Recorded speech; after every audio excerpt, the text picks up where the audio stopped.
From WBBZ-TV Sports, it's time to beat the champ. Now, here are your hosts, Paul Peck and Sue Novoitsky.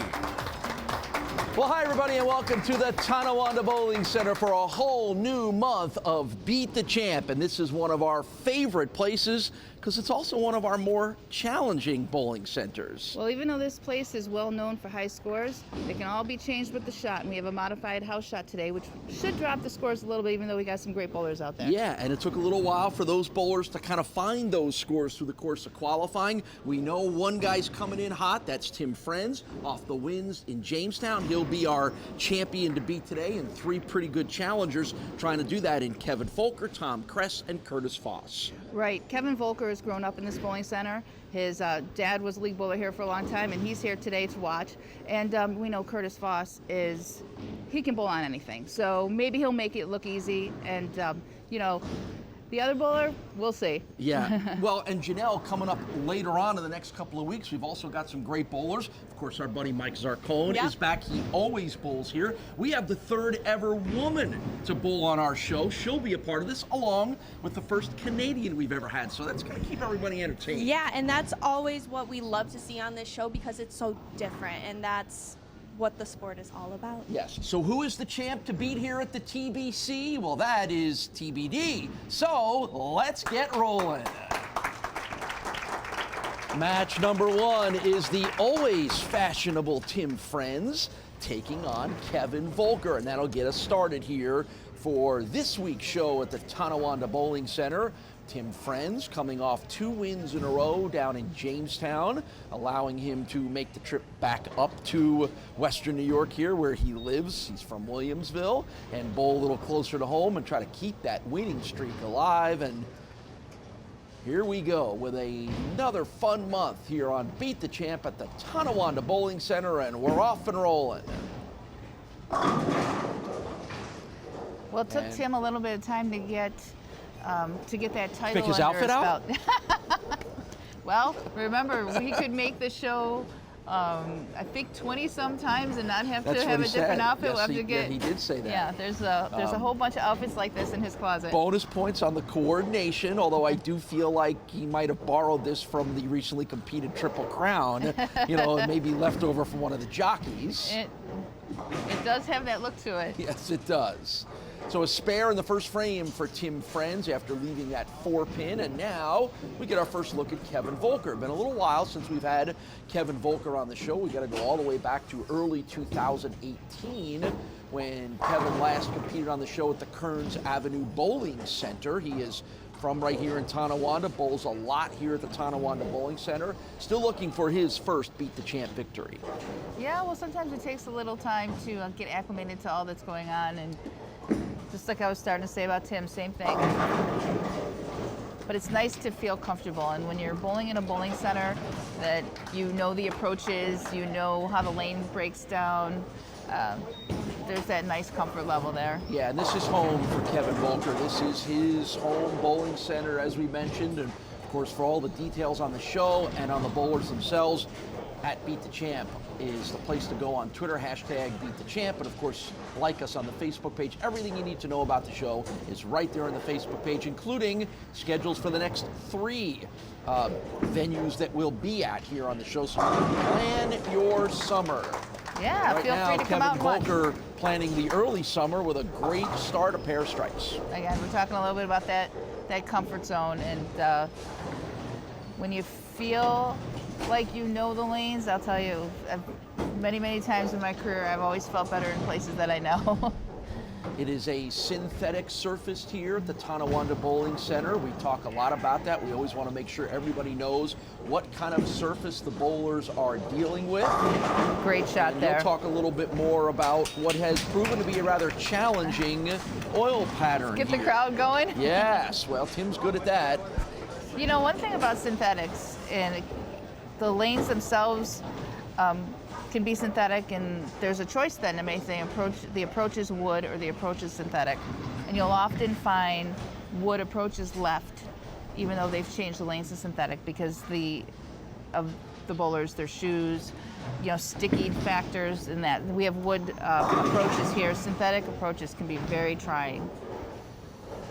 Tough 4-7 leave there for the 31-year-old from Williamsville, Tim Frenz, as he tries to follow up that strike. He was incredibly consistent in winning the last 2 matches 2 weeks ago down in Jamestown, 227, 226. It only gets slightly more consistent than that. And again, it was a good breakthrough for Tim, who had lost his first 2 appearances on Beat the Champ, for him to finally come back and get a couple wins. Good spare pickup for Tim, so 2 spares and a strike in his first 3. And Kevin Volker, who is working a couple of strikes to get started with, 33 years old from Tonawanda, CPA administrator for FedEx is his full-time profession, and literally grown up in this house here, been bowling since he was 4 years old. His father, John, really the inspiration for him to get involved in the sport, and really gives a lot of credit to his dad, who once actually appeared on TV on the old Tops TV Challenge. That's right. That was taped right here in Tonawanda. So there's a family tradition of outstanding bowling here at the Tonawanda Bowling Center. Instant replay on Beat the Champ is brought to you by Transit Lanes and Keglers. Join us for bowling, food, and drinks. Welcome back to Beat the Champ. Let's get back to the action here on WBBZ-TV. If Kevin doesn't strike here, Timmy can make that even in the next frame. But this is Kevin's good lane. He's got this one pretty figured out. Bowls regularly here on the Tuesday night leagues at Tonawanda. Also bowls another night of the week out in West Seneca at Wimbledon Lanes. And there's a big strike for Kevin as well, too. Last year, won a big doubles tournament with his buddy Pete Maduri, one of our familiar Beat the Champ bowlers, although we always tend to see Pete early in the year because he's busy drag racing this time of year, so we haven't seen Pete in a while. But Kevin's won some pretty high-level stuff, and says an awful lot about him as a 33-year-old bowler with 13 career 300 games and an 836 high series, one of his 800 career series. So now he builds himself a little bit of a lead, trying to capitalize on it, and just rings that around the 10. Wow, great move there. Figured that one out. Stayed a little bit truer to his angle, and just looked like he threw it a little harder, maybe looked a little further down the lane. What a great shot.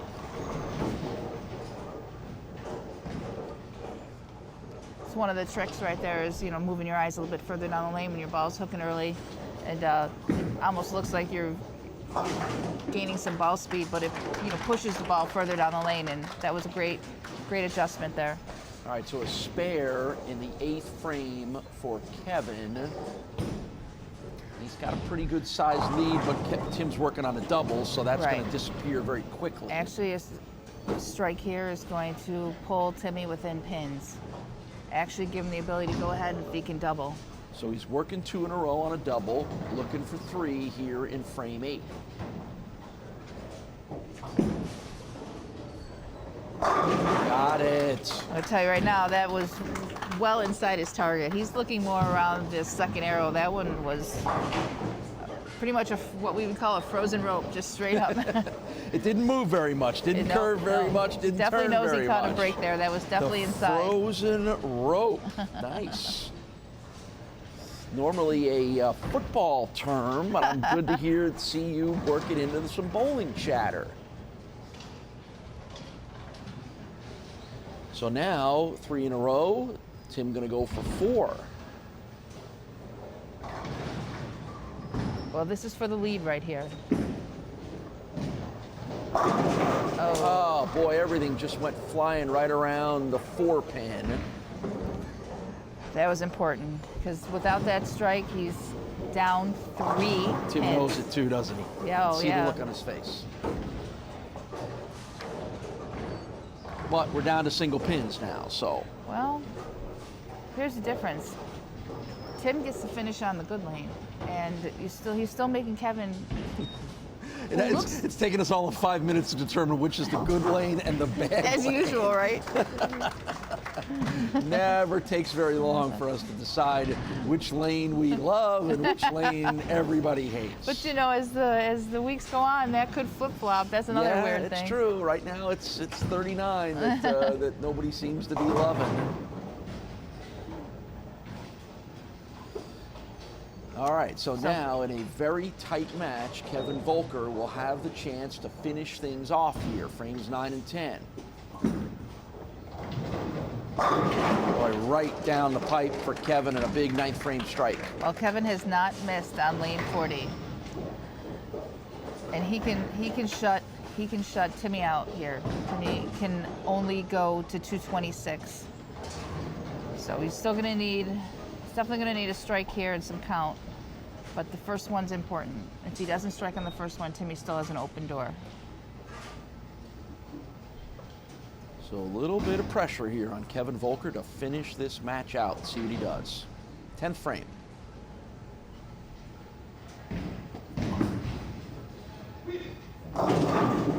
Oh. Wow. You could hear him yelling at it, and it was a little bit of not the most picturesque fall of the pins. Oh no, that was a mixer. We're gonna take that every day of the week. But it gets him what he needs, and it gets him a victory here. He'll need some more count, right? He'll need some more count, but that may be the decider in this one between Kevin and Tim. So I'm not jumping the gun. Not yet. He needs 9. Not yet. He needs 9. 8 would. I'm confident. 8 would be okay too, but he needs to seal it with 9. Or 10. That'll do it too. And that's going to be a win for Kevin Volker.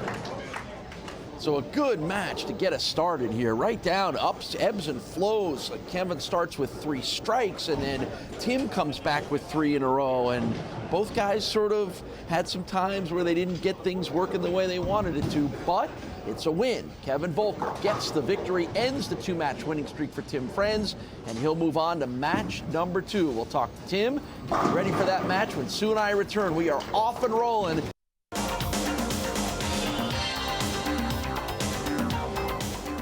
239 to 216, the final score of our first match as Kevin Volker defeats Tim Frenz. That was a good match, lots of back and forths. He starts hot, then you had that nice stretch in the middle of the 3 consecutive strikes. Take me through this match. Yeah, it was just some good and bad breaks in both directions, and sometimes you end up on the high end of those breaks, and sometimes on the low. And a couple good shots that I thought were good should have been strikes, and then other ones that I didn't like that carried, and the same for him. So it just some days you win, and sometimes you get those breaks, and sometimes you don't. All right, we'll see you up at Alley Brand. Hopefully, get a new winning streak started. Yeah, hopefully, keep going. All right, we are off and rolling here at Tonawanda. We are set for match number 2. Kevin Volker advances. Volker versus Kress. We'll have that for you coming up next.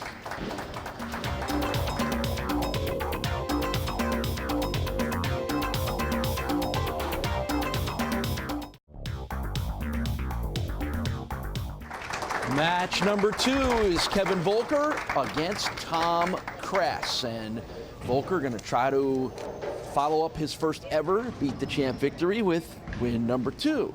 Meanwhile, Tom Kress has won on this show before, and if he wins this match, we keep alive the possibilities of a brother versus brother match because his brother Ryan has qualified in our next show. Not if Kevin Volker does a lot of that, particularly on lane 39, he might not get the chance. He just had to strike out on it, and now he had to open on it. So. Yep.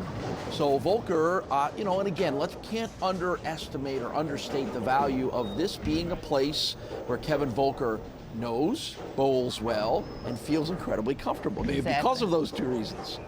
But it did not stop him from moving into the first position and getting away from finishing on lane 39. So. That, in a nutshell, says exactly how confident he is. And that one, not the way Tom Kress wanted to start things, as it kind of died at the end and leaves him quite a collection of pins on the right-hand side. Well, what it did is he got it inside of his target because he's a little too deep on the lane, and the ball actually took off on him and definitely dived left on him. He wants his eyes to be further right. If he's going to play in there, he's going to have to move his feet in because that was not the shot that he wants to be using for the rest of this game. Good spare pickup, though, for Tom. This is his 5th appearance on Beat the Champ. He has won 3 and lost 4. We saw him last time, a couple of months ago, down at Salamanca Central Lanes, where he wound up losing in his last match, his appearance. There we go. Yeah. But Tom's one of those guys, probably within the last year, starts to be one of those names that you see on the show almost every month. Absolutely. It was 2 months since one of the Kress boys have been on the show, and I think for most of the year that one of them or both of them have been pretty consistent to be making the show from month to month. Yeah. So they had a 2-month hiatus, but now they're both back. Yeah, Ryan is the brother, and Ryan's been on, this will be his 6th show. This is Tom's 5th show. Volker comes back with another strike in frame number 2.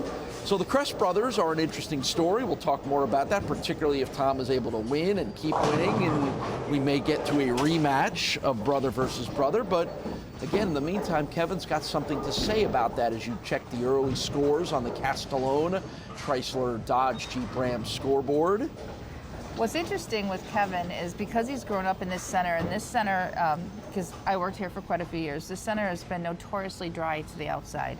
And his game actually developed for this bowling center. Now, it's not to interrupt you, but Kevin Sure. just did exactly what Tom did before, which is just kind of get it off, and it dies, and it leaves him that very same picket fence 3-6-10 on the right this side. 39 is still a challenge, and make no mistake that those 4 strikes he threw on 39 were great shots. This one didn't get as far down the lane because that's what he's been trying to do to delay that hook, and this one just got away from him and didn't get down the lane the way he wanted. So it's still a challenge, even though he made it look like he's figured it out. It's still a challenge. Right, so both guys have picked up 3-6-10 spares, which is good. Not good that they left them, but good that they picked them up. Right. And so we stay even here as Tom Kress moves to lane 39 for his 3rd frame. Tom is 22 years old. He's from Cheektowaga, full-time student, part-time, this is a dream job here, part-time at Dairy Queen. That's right. That's a dream job. Correction, he's over on lane 40, where he's striking. Not sure how he figured out how to get time off at Dairy Queen in order to bowl this month, because you would think they would not give you a lot of time off, but part-time is part-time. Part-time is part-time. Right.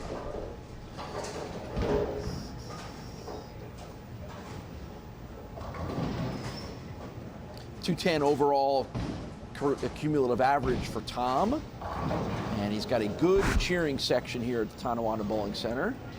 Totally makes sense because everybody that came out to cheer him on can also stick around and cheer on his brother. Right. So he's got mom and he's got dad. Obviously, brother Ryan is here. Tom's sister, his girlfriend, other family and friends are all here cheering him on here at the Tonawanda Bowling Center. That's good. We can keep that cheering crowd, keep it large. Yep, yes. All right, the guys are, I was just about to say, they're getting their spare game tested, and then right on cue, Tom is not able to get that single pin spare and leaves an open in the 4th. Wow. So he just kept that ball in the oil all the way down the lane. So instead of using the dry boards to his right, he kept it in the middle and just hit a wall of oil. Very uncharacteristic. Ring around the 10 leaves another spare chance here for Kevin Volker. And I have to tell you, I was just about to say the spare shooting's been great today as well, so. Oh, sure, so instead of me being the jinx, it could have been, should have been you. Coulda, shoulda, woulda. But again, back to Kevin's game developing for this bowling center.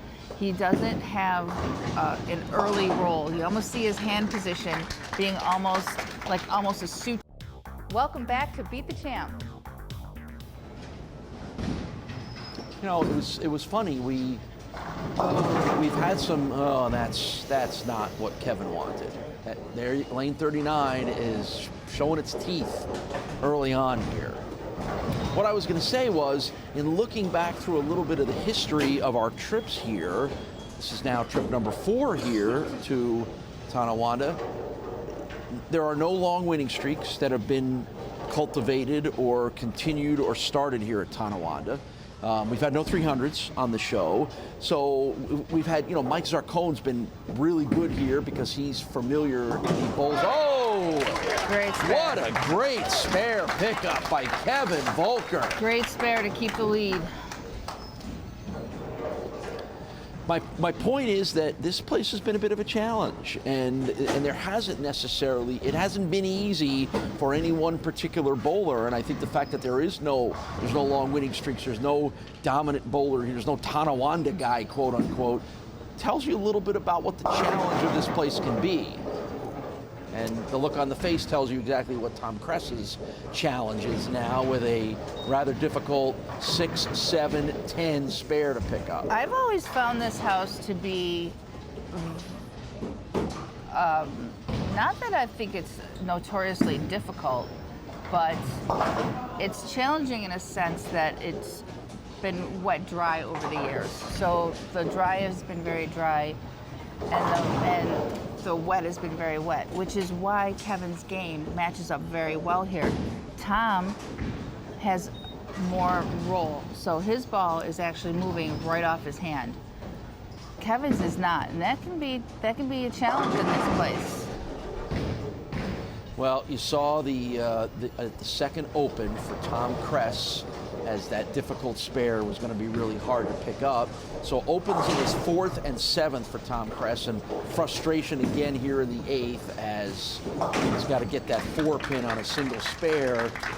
In the meantime, let's see if that incredible spare pickup by Kevin is the momentum and the boost that he needs to get another win here. Kevin's going to just be tough here, just by nature of, in this case, his game matches up really nicely with this bowling center, and his road is going to be. He's still going to have to make good shots on lane 39, but he's got less challenges than other bowlers will have because of that hand position at the bottom. Yeah, that 4-pin is not playing along here today. Explain a little more with the hand position at the bottom, at least something for everyone to watch on this next roll by Kevin. There's different ways people get through the ball as it comes off their hands. Some people roll it early, starts rolling right off your hand. Some people spin it, and that creates more skid through the fronts. And if you just watch it off his hand, you can see that there's no rotation through the front. There's no forward roll through the front, which is why he can stay right to left the way he is. And he's going to be, him able to play lanes like that is going to keep his ball in play without huge moves through the rest of the day. All right, so but there's different ways to get through the front of the lane, and everybody's a little bit different. Good stuff. Good stuff for everybody to watch for. 22-pin lead at the moment for Kevin Volker. And a chance to add to it. Boy, I'll tell you what, wow. there have been some leaves in this match that would make people want to run screaming out onto Young Street. Yeah, but you can't, like I said, you still have to make good shots on 39. That was just but he didn't do what he did last time because he didn't want to do that again. He overcompensated by doing the exact opposite and pulling it across his body. All right, so now Kevin facing the 4, 6, 7, 10. He made one incredible spare on. I don't know if he can pull off another one. He cannot. Well, his advantage, his opponent isn't very lined up. So, he still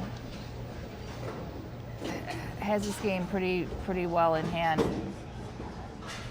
All right, so now can Tom Kress shake off the 2 opens and find something here? Tom needs to throw a 3-bagger, so he needs to figure it out.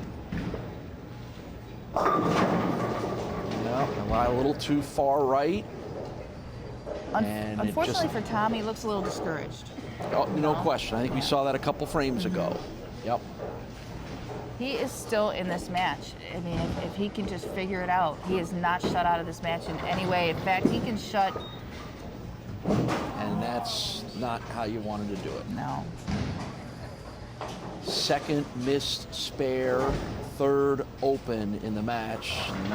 Boy, you're asking for quite the uphill climb to try to win one of these matches. Here's a perfect with 3 example opens. of what can happen. Even though your opponent looks like he's got everything going for him, you can't get down on yourself. You got to keep working. Tom looks very discouraged. Yes, and it just hasn't gotten any luck, and nothing that's really happened the way he wants it to happen or the way it should happen, and then you feel bad for him, and guess who gets to talk to him if he doesn't win this match? That would be me. You handled worse. Yeah, that is true. I do have some experience on that front.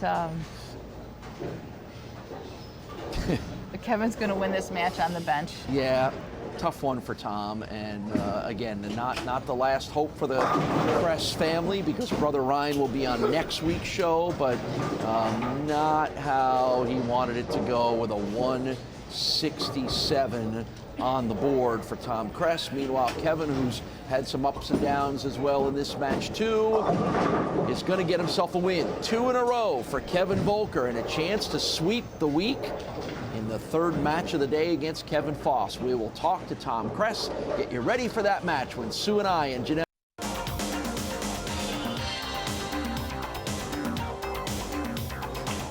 186 to 167, Kevin Volker over Tom Kress. Tom, we can all feel for you as we're watching. It was a frustrating match for you. How hard is it to keep your emotions in check? We could see it on your face. I think, maybe you got down on yourself a little bit. Is that something that you, as relatively young bowler at the level that you're bowling, still trying to figure out a little bit? Yeah, I usually take it pretty hard on myself. I mean, I lost by 20 pins, missed 2 easy spares. There's the game right there. 4 pin and a 10 pin. So making spares, I win that match, and who knows, but it is what it is. Yeah, what kind of advice do you have for your brother, who we're going to see on next week's show? Make your spares, throw it good, he'll be fine. Make spares, there you go. I like the in-depth analysis. Well, Tom, we've seen an awful lot of you here lately on the show. It's always good to see you. Hopefully we get a little more of you. So, thanks. All right, we got one more match coming up. Stick around. Our final match of the day from here in Tonawanda is coming up next.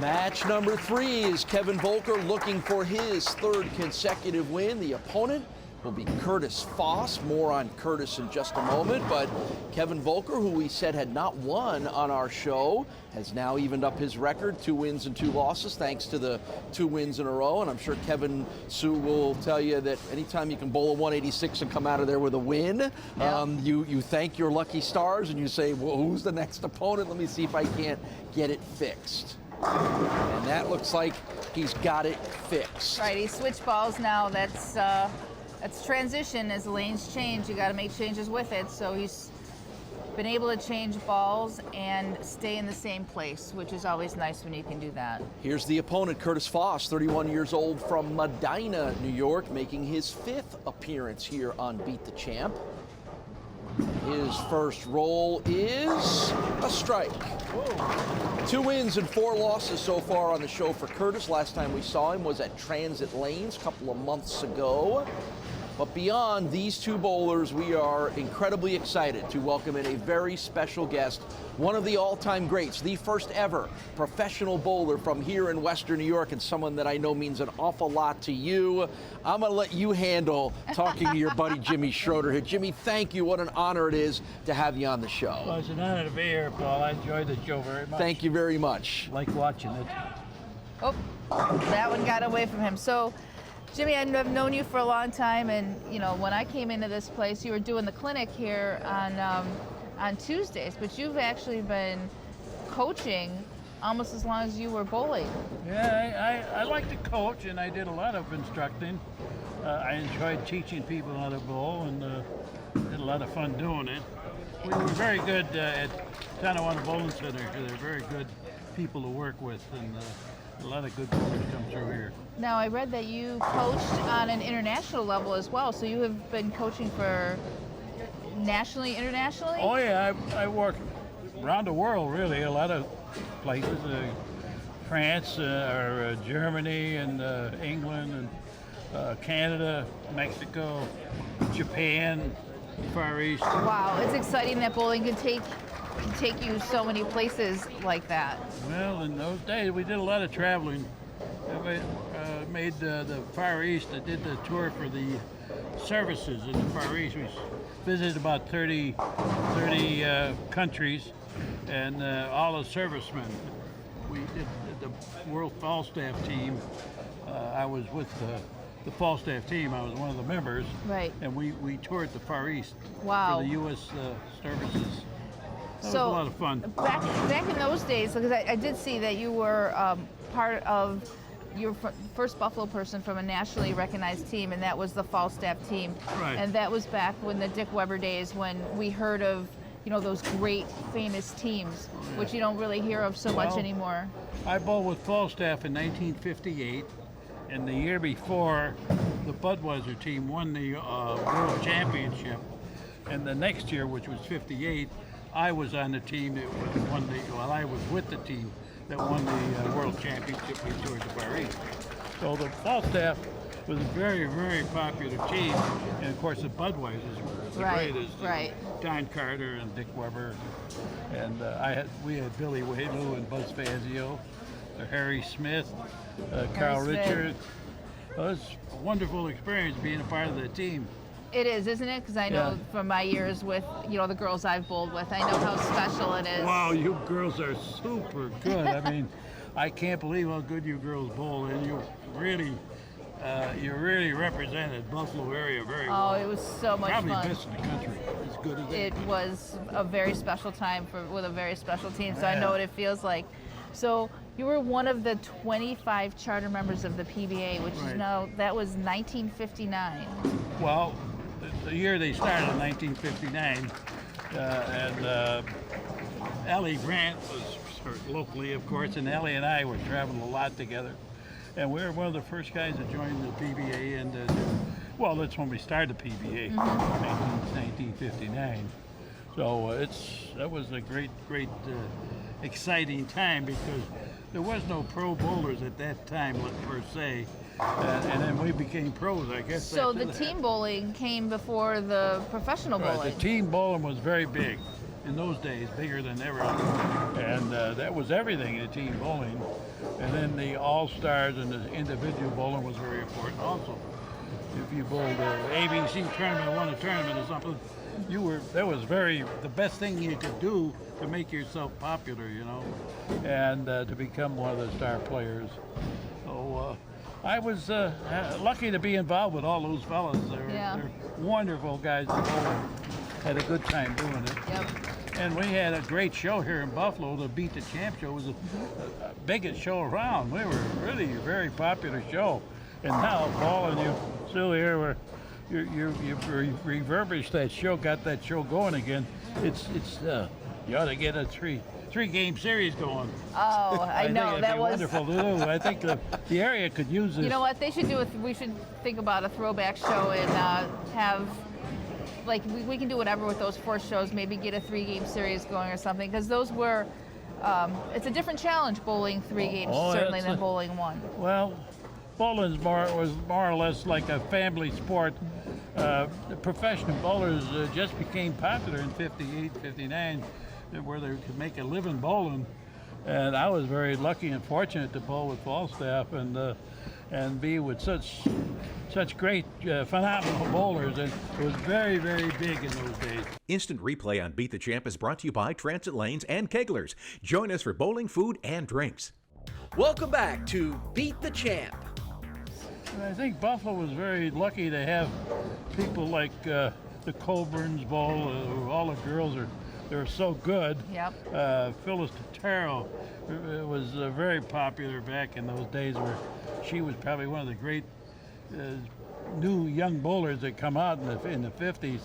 But Buffalo's very lucky to have a lot of great Steve Serwinski and the Simon Kerr team. And it was just wonderful days of those days. I think a lot of it was credited to Ben Palumbo keeping the lanes, being very strict about the lane conditions, and everyone who got their high scores, they earned their high scores.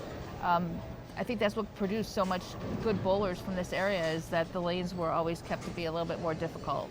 Well, it made the game more competitive, and they kept guarding the making sure the stores were creditable and that the lanes were creditable. Ben Palumbo did it, Bill Marchese, George Overnar, goes way back to George. Was a wonderful man, dedicated his life to bowling. Buffalo was very lucky to have all those great people. Probably a lot of people don't realize how fortunate we were. But Now you said your first Beat the Champ show was 1955. 55.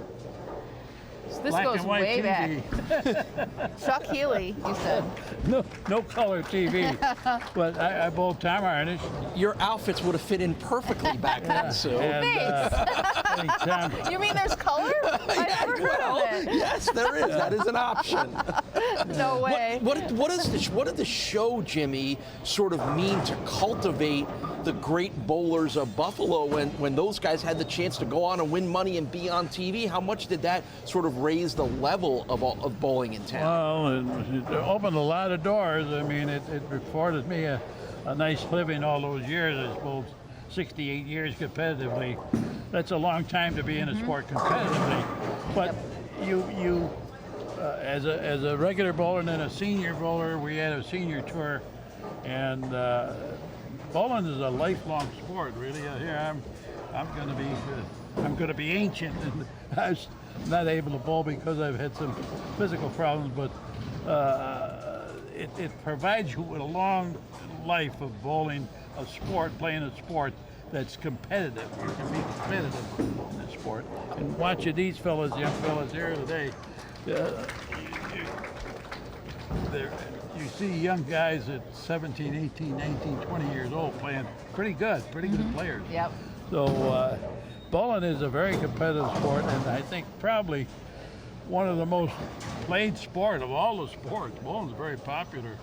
One of the most, maybe second in the world. I think that golf might be more popular, but bowling's been very popular. I'm going to put you on the spot here.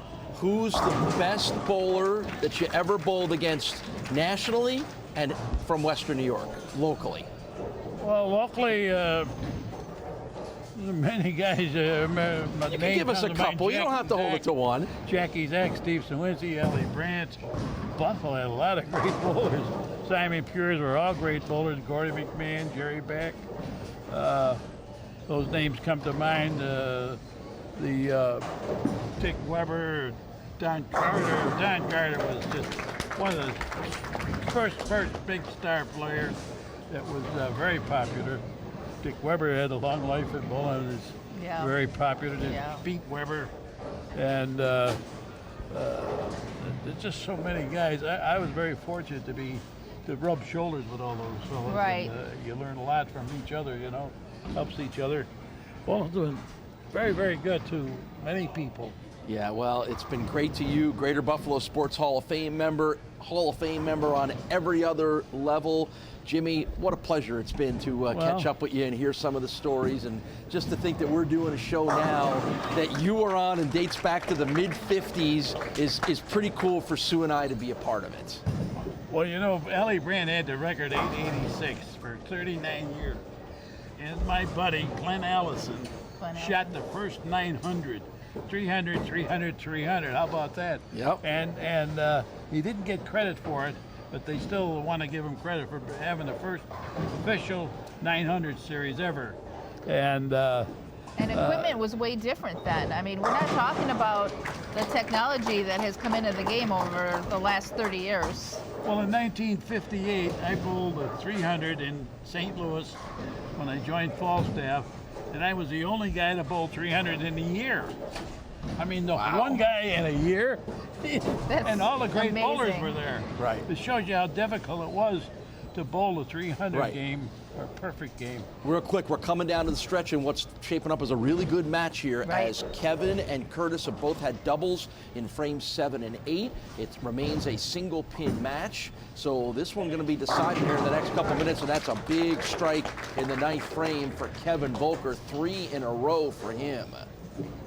Yep, Kevin has, it looks like he's got 9 pins, but we're within a mark. I mean, whoever strikes here, keeps up the strikes, it's anybody's match at this point. Yeah, both guys muddled a little bit through the first couple of frames with a bunch of spares and some shots that didn't go the way they wanted to, but both guys have started to figure it out here, and these are two outstanding bowlers. They're putting on a good little show. And boy, Curtis has really struggled with getting that 10 pin down, and the look on his face a couple of times that you'll notice after that pin goes flying by the 10 is very frustrating for him, you can tell. Well, it's very different styles here. You see that Curtis is in very deep, covering a lot of boards, and Kevin has found a way to stay to the right, still playing him the way he started, and angle of entry to the pocket is always going to affect your carry, so Curtis is coming in from a big angle, and that could definitely affect the 10 pin being left. So Curtis will move over to lane 39 here and try to finish this one out and post a score that he hopes will be good enough for Kevin not to catch up to, but again, this one's coming right down to the 10th frame. Just like Jimmy Schroeder and the boys used to do it back in the day, right? He needs all three here to put any pressure on Kevin. That was a big 10 pin for him there in the 9th frame. That could have been, that was an important frame for him. So now he can post up at 216, and Kevin's already going, you know, he needs a mark for 225, so needs all he can get here. So this is a big one here. Second roll of the 10th frame for Curtis Foss. Outstanding bowler from up in Niagara County, won a lot of Greater Rochester and Genesee region championships in his career. Just couldn't skirt by and grab the 6 and 10, and that may be a very crucial frame right there for Curtis Foss and might send Kevin Volker on to a victory. All Kevin needs is 8 count between two balls here to finish this off. So Curtis finishes off with a 206, and as you mentioned, it's Kevin Volker in his hands to get himself a 3rd consecutive win, a sweep of the week, and a chance to move on to next week's show.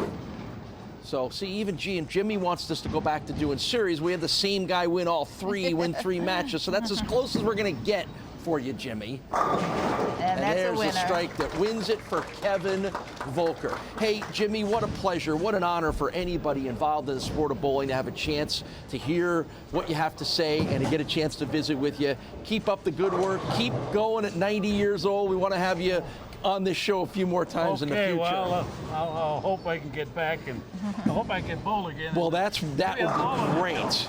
We want to get you bowling again. Jimmy Schroeder, Hall of Fame bowler and one of the great bowlers of all time here in Western New York, joining us at Tonawanda Bowling Center. Kevin Volker with a win, 3 in a row. We'll talk to Kevin and Curtis and see what Kevin's thinking about next week's show when